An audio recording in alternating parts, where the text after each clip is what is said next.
Hi, this is Jason with Comics Collectibles, coming at you with another toy review. This time we're taking a look at the Star Wars Power of the Force Han Solo and Hoth gear with blaster, pistol, and assault rifle. And this is from the Power of the Force 2 line from 1995. So the first thing we're going to do is take a closer look at the figure.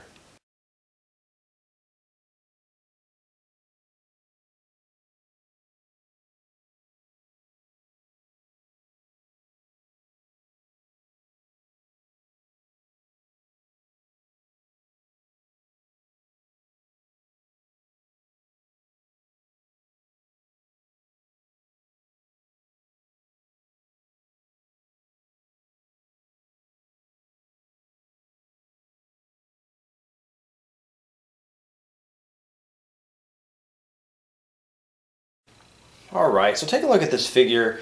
I love the detailing in this figure. It's one of the main things that I love about this figure is the detailing in his clothing, his pants, even the detailing in his collar to make it look like fur. I mean, they did a really good job like making the textures. I mean, you really felt like this was a snow jacket. I also like the paint. They even did like a metallic paint in his glasses on his little hat, you know, that simulates it being like glass. And I really, you know, as far as the overall look of the figure, I really like it. But there are a couple things that bother me about this figure. So the first thing is the facial sculpt. I mean, you can barely tell it's Han Solo. I mean, they didn't do a very good job. The Luke Skywalker figure that's in Hoth gear is a little bit better when it comes to the facial thing. But I mean, even with that one, I mean, he just looks like a rebel soldier. I mean, that's what it looks like. I mean, when you really look at it, I couldn't, you know, just say, you know, from a distance, this guy is Han Solo, and that's kind of ridiculous. And the other thing comes in his right hand.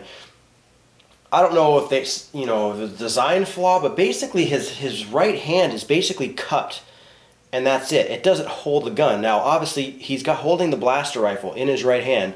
It's actually pinned against his little molded-on holster.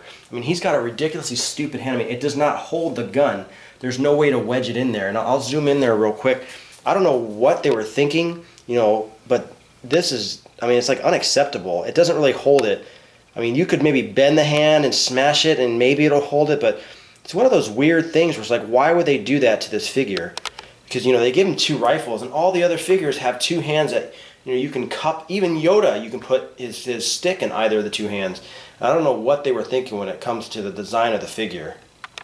And here we take a look at his face. I mean, you really look at that, I mean, does it look like Han Solo? I mean, it's just, it's close the way they did the eyes and the eyebrows compared to the other Han Solo, but with his, you know, his headgear, I mean, you really can't tell, and it's kind of unfortunate on this guy.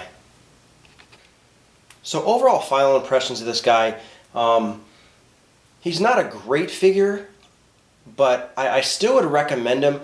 I mean, I've always been a collector when I collected stuff or got stuff that I always had to have everything. And Han Solo is my favorite character, you know, for the most part in the original trilogy other than Darth Vader. And I really had to have all of them. And, you know, it just depends on if you really want this guy. I mean, he's nothing extra special. And obviously, you know, how old these are. And he might not be as easy for people to find other than eBay and stuff. But he's nothing spectacular. I mean, that's the main thing I wanted to show. I mean, there's so many other better Han Solo figures. But, I mean, still a good figure in the line. Obviously, they started coming out with multiple figures for each part of the movie. You know, they have the Yoda and then the Dagobah Luke. They have, you know, the Hoth stuff with the snowtroopers. And they have, you know, Luke Skywalker and Han Solo in the Hoth gear. They also came out with, you know, Rebel soldiers in Hoth gear. You know, so they tried to have it where you could, you know, those different lines and the, you know, sublines in each of this major toy line. So you could actually reenact those, like the snow battles and all that stuff. So I mean, for that, this guy's a great guy to have. But it's nothing I would seek out that you had to have. But once again, this has been Jason with Comics Collectibles. Any questions or comments, leave them in the comment section below. If you liked the video, hit the like button, subscribe to our YouTube channel, like us on Facebook, and I'll see you guys next time.